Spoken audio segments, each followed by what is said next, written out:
श्री स्वामी समर्थ तुम्हा सगळ्यांच्या आपल्या स्वामी सूत्र चॅनलवर मनापासून स्वागत।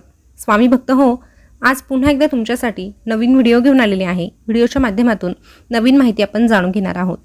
आता आज आपण जी काही माहिती जाणून घेणार आहोत ती खास अष्टमी संबंधी असणार आहे, त्यासोबतच नवमी संबंधी देखील असणार आहे। आता यावर्षी झालं असं की अष्टमी आणि नवमी या दोनही तिथी एकाच दिवशी आलेल्या आहे आणि नवमी आणि दशमी ह्या तिथी देखील एकाच दिवशी आलेल्या आहे। आता उद्या सप्तमी आहे, परंतु दुपारनंतर अष्टमी लागत आहे। मग बऱ्याच जणांचं कन्फ्युजन आहे की उपवास कधी करावा, गुरुवारी करावा की शुक्रवारी करावा, घट कधी हलवावे, हे अनेक प्रश्न महिलांना पडलेले आहेत। तसेच अष्टमीचा आणि नवमीचा उपवास कधी सोडावा हा देखील प्रश्न अनेकदा विचारला जात आहे, म्हणूनच हा व्हिडिओ बनवलेला आहे। सर्वप्रथम आपण ती थोडक्यात माहिती जाणून घेऊया आणि अष्टमीच्या दिवशी आपल्याला काय काय करायचं आहे हे बघूया। तर सर्वप्रथम अष्टमी आणि नवमी याचा नेमका खुलासा काय आहे हे आपण बघूया। दिनांक 10/10/2024 वार येत आहे गुरुवार। त्या दिवशी सप्तमी 12:31 संपत आहे। त्यामुळे जर तुम्ही सप्तमीला फुलोरा बनवत असाल तर तुम्हाला गुरुवारच्या दिवशी म्हणजेच उद्या 12:30 पर्यंत फुलोरा बनवून घ्यायचा आहे। या प्रश्नाचं उत्तर तुम्हाला मिळालं। आता नंतर अष्टमी तिथी लागत आहे, पण सप्तमी सूर्यव्यापिनी म्हणजे सूर्योदयाची वेळी असलेली तिथी असल्याने 10/10/2024 ला फक्त आणि फक्त सप्तमी तिथी ग्राह्य धरली जाणार आहे। त्यानंतर दिनांक 11/10/2024 ला शुक्रवार आहे आणि अष्टमी दुपारी 12:06 संपत आहे आणि त्यानंतर मात्र नवमी तिथी लागत आहे। आता अष्टमी ही सूर्याने पाहिलेली आहे, त्यामुळे 11/10/2024 ला अष्टमी तिथी ग्राह्य धरली जाणार आहे। म्हणून जे अष्टमीचा उपवास करतात त्यांनी शुक्रवारच्या दिवशीच अष्टमीचा उपवास करायचा आहे। आता नवमी जी तिथी आहे ती दुसऱ्या दिवशी म्हणजेच 12/10/2024 ला सकाळी 10:30 पर्यंत संपत आहे। त्यामुळे जर तुमच्याकडे नवमीच्या दिवशी घट हलवले जात असतील तर त्या अगोदरच तुम्हाला सगळं काही नैवेद्य पाणी करून घ्यायचं आहे। या व्यतिरिक्त जर तुम्हाला कुमारिका जेव घालायच्या असतील तर तुम्हाला अष्टमीच्या दिवशी म्हणजे शुक्रवारच्या दिवशी संध्याकाळी कुमारिकांना घरी बोलावून त्यांना जेव घालता येणार आहे। कन्यापूजन तुम्हाला शुक्रवारच्या दिवशी करता येणार आहे। आता तुमच्या प्रश्नांची उत्तरं मिळाली आहे, तर त्या दिवशी तुम्हाला काय काय करायचं आहे तर बघा, सकाळी अष्टमीच्या दिवशी म्हणजेच शुक्रवारी लवकर उठायचं आहे। जितकं होता होईल तितकं लवकर पहाटे उठायचं आहे। आपली अंघोळ वगैरे उरकून घ्यायची आहे। आता अंघोळीच्या पाण्यामध्ये तुम्हाला या ठिकाणी 2-4 गोष्टी सांगत आहे, त्यापैकी एक जरी तुमच्याकडे असेल तर ती गोष्ट तुम्हाला अंघोळीच्या पाण्यामध्ये टाकायची आहे। त्यामध्ये सगळ्यात महत्त्वाचं येतं ते म्हणजे लवंगाचं तेल। लवंगाचं तेल तुम्हाला सहज कुठेही उपलब्ध होईल, नसेल तर मग तुम्ही लवंगाची जर पावडर आपल्या घरामध्ये केलेली असतेच, मसाल्यामध्ये लवंग ही वापरली जाते, त्यामुळे जर ती तुमच्या घरामध्ये असेल तर त्याची पावडर बनवून थोडीशी तुम्ही त्या अंघोळीच्या पाण्यामध्ये टाकू शकतात। कारण लवंग ही देवी मातेला अतिशय प्रिय आहे, त्यामुळे आपल्याला हे छोटंसं काम करायचं आहे। या व्यतिरिक्त अंघोळीच्या पाण्यामध्ये तुम्ही कापूर देखील टाकू शकतात, गंगाजल देखील टाकू शकतात आणि कच्चं दूध देखील टाकू शकतात। तर अशा प्रकारे जर ह्या गोष्टींपैकी एक जरी गोष्ट आपण टाकली तर निश्चितच देवी मातेची कृपा आपल्यावर होण्यासाठी मदत मिळत असते। त्यानंतर अंघोळ झाल्या आपण जे काही कामं दररोज करत असतो, जसं की सूर्याला अर्घ्य देणं, तुळशी मातेला जल अर्पण करणं, या गोष्टी आपल्याला करून घ्यायच्या आहे आणि लगेचच देवासमोर एक तुपाचा दिवा लावून द्यायचा आहे। आता असंही आपल्या घरामध्ये अखंड दिवा चालूच आहे, पण सकाळी सकाळी देवासमोर एक तुपाचा दिवा आपल्याला लावून द्यायचा आहे। त्यामध्ये हवं तर तुम्ही 2 लवंगा देखील टाकू शकतात। उलट शुक्रवार आहे, त्यातली त्यात अष्टमी आहे, त्यामुळे आपल्या दिव्यामध्ये आपल्याला लवंग ही टाकायचीच आहे। त्यानंतर यायचं आहे आपल्या मुख्य दरवाजावर। जसं इतर सणावाराला विशेष तिथींना आपण जे करत असतो तेच अष्टमीच्या दिवशी देखील करायचं आहे। आपला उंबरठा, आपलं अंगण स्वच्छ करून घ्यायचं आहे, मुख्य दरवाजा देखील पुसून घ्यायचा आहे। त्यानंतर उंबरठ्यावर हळदीचं लेपन करायचं, लक्ष्मीची पावलं काढायची, त्यानंतर मुख्य दरवाजावर शुभ लाभ लिहून त्यावर स्वस्तिक काढायचं आहे। स्वस्तिक म्हटलं तर मांगल्याचं प्रतीक आहे। स्वस्तिकाला आपल्या हिंदू धर्मामध्ये विशेष महत्त्व आहे, तर ह्या गोष्टी आपल्याला करून घ्यायच्या आहे। हे झाल्यानंतर आपल्याला मुख्य दरवाजावर एक गोष्ट आवर्जून लावायची आहे। आता मुख्य दरवाजावर आपल्याला काय लावायचं तर आपल्याला 64 योगिनी यंत्र लावायचं आहे।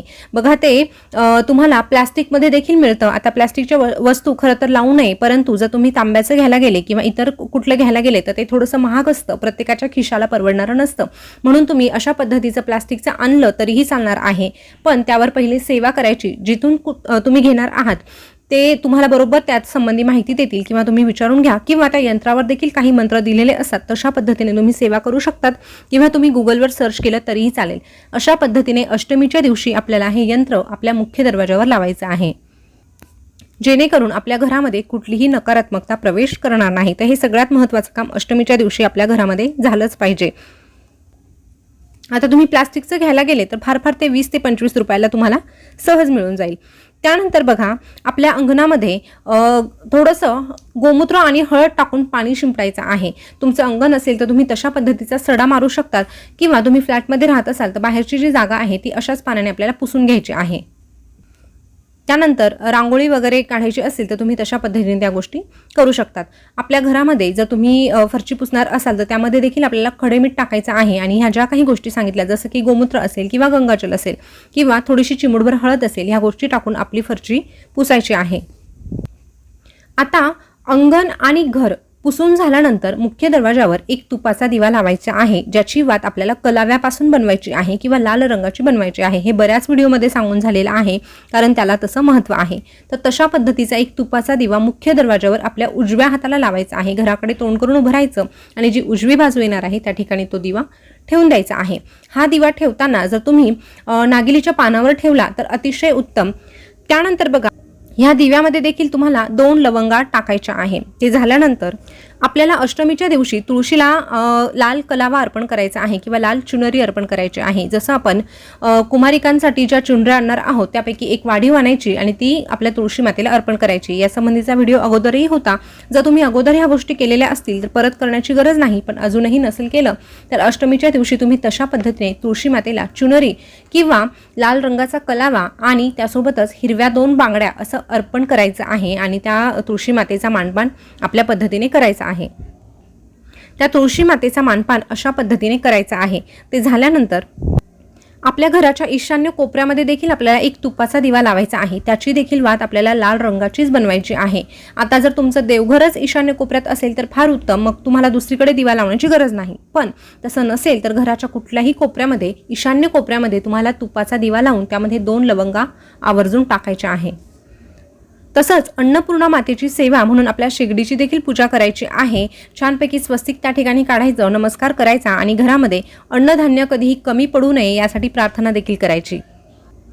आता ह्या झाल्या बेसिक गोष्टी. आता विषय येतो तो सेवेचा. आता ज्यांचे कुणाचे दुर्गा सप्तशती पाठ चालू आहे ते अर्थात त्यांचे पाठ अष्टमीच्या दिवशी देखील करणार आहे. पण जे करत नसतील त्यांनी आवर्जून एक तरी पाठ अष्टमीच्या दिवशी करण्याचा प्रयत्न करा. इथून मागे झालं नाही हरकत नाही, पण एक पाठ का होईना अष्टमीच्या दिवशी आवर्जून करा, म्हणजे कराच. त्यासोबतच कुंजिका स्तोत्रम आहे, महालक्ष्मी अष्टक आहे, ह्या गोष्टी आपल्या घरामध्ये अष्टमीच्या दिवशी म्हटल्या गेल्याच पाहिजे. ह्या ज्या काही सेवा आहे त्या लक्ष्मी प्राप्तीच्या सेवा आहे, कुलदेवीच्या सेवा आहे. त्यामुळे आपल्याकडून हा कुळाचार झालाच पाहिजे, जेणेकरून आपल्या घरावर आपल्या कुलदेवीचा, लक्ष्मी मातेचा आशीर्वाद कायम राहील.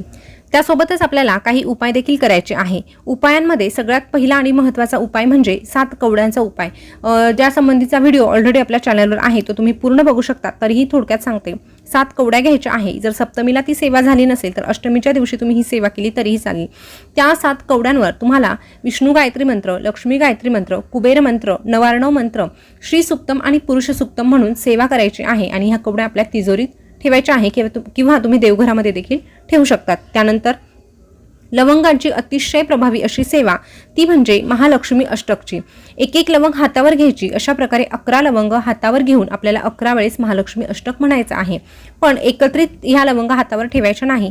एकदा महालक्ष्मी अष्टक म्हणताना एकच लवंग हातावर ठेवायची आणि ती देवी मातेच्या चरणांजवळ अर्पण करायची. अशा प्रकारे ही सेवा करायची. आणि त्या ज्या 11 लवंग आहे त्या एकतर तुम्ही तुमच्या तिजोरीमध्ये ठेवा किंवा तुमच्या पाकिटामध्ये त्यातल्या 2 लवंगा काढून बाकीच्या ज्या लवंगा आहे त्या खाण्यामध्ये वापरल्या तरीही चालतील.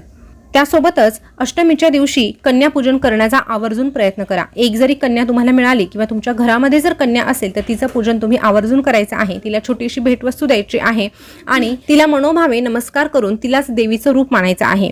त्यानंतर देवी मातेची ओटी देखील भरायची आहे. बघा, साडी चोळी आपण देवीला अर्पण करत असतो. देवीची ओटी कशी भरावी या संबंधीचा व्हिडिओ चॅनलवर आहे, तो तुम्ही बघू शकतात. पण यथाशक्ती तुम्हाला जे शक्य होणार आहे ते घेण्याचा प्रयत्न करा. पण त्यामध्ये सगळ्यात महत्त्वाची जी गोष्ट आहे ती म्हणजे तांबूल. तांबूल आपल्या देवीच्या ओटीमध्ये असायलाच हवं. जर तुम्हाला तांबूल मिळालं नाही तर 2 विड्याची पानं घ्यायची आहे. त्यावर 2 लवंगा ठेवायच्या आहे आणि अशा प्रकारे हे आपल्याला देवी मातेच्या ओटीमध्ये ठेवून देवीला अर्पण करायचं आहे। तर स्वामी भक्त हो, या ज्या काही गोष्टी आहेत त्या पुरेपूर करण्याचा प्रयत्न करा। अष्टमीचा दिवस खास आपल्या देवी मातेसाठी काढा। तुमची जी काही इतर कामं आहेत ती नंतर तुम्ही कधीही करू शकतात, पण अष्टमीचा दिवस वर्षातून एकदाच येत असतो, त्यामुळे या संधीचं सोनं करा। त्यासोबतच घरातील नकारात्मकता घालवण्यासाठी रात्रीच्या वेळी किंवा संध्याकाळनंतर तुम्ही केव्हाही आपल्या घरामध्ये एक छोटासा धूर करायचा आहे। तो कसा, तर तुम्हाला 4-5 कापराच्या वड्या घ्यायच्या आहे, त्यासोबतच 2 लवंग, वेलची आणि थोडा दालचिनीचा तुकडा, अशा पद्धतीने हे सगळं काही त्या कापरासोबत प्रज्वलित करायचं आहे। त्यामध्ये तुम्ही थोडंसं तूप देखील टाकू शकतात आणि हा जो काही धूर होणार आहे तो आपल्या संपूर्ण घरामध्ये फिरवायचा आहे। अशा पद्धतीने जर आपण केलं तर निश्चितच आपल्या घरातील नकारात्मकता दूर जाण्यासाठी मदत मिळणार आहे आणि देवी मातेचा जो काही आशीर्वाद आहे तो आपल्याला प्राप्त देखील होणार आहे। त्यासोबतच ह्या अष्टमीच्या दिवशी आपल्या घरातलं वातावरण जितकं आनंदमय राहता येईल तितकं आनंदमय आपल्याला ठेवायचं आहे, कारण हसत्या खेळत्या घरामध्येच लक्ष्मी माता प्रवेश करत असते, हे विसरता कामा नये। तर असो, आजची माहिती तुम्हाला कशी वाटली कमेंट करून नक्की कळवा। याविषयी जर तुम्हाला शंका वाटली तर ती देखील विचारा। पुन्हा भेटूया नवीन व्हिडिओसोबत नवीन माहिती घेऊन। तोपर्यंत बोलत रहा श्री स्वामी समर्थ, जय जय स्वामी समर्थ। श्री स्वामी समर्थ, जय जय स्वामी समर्थ। धन्यवाद।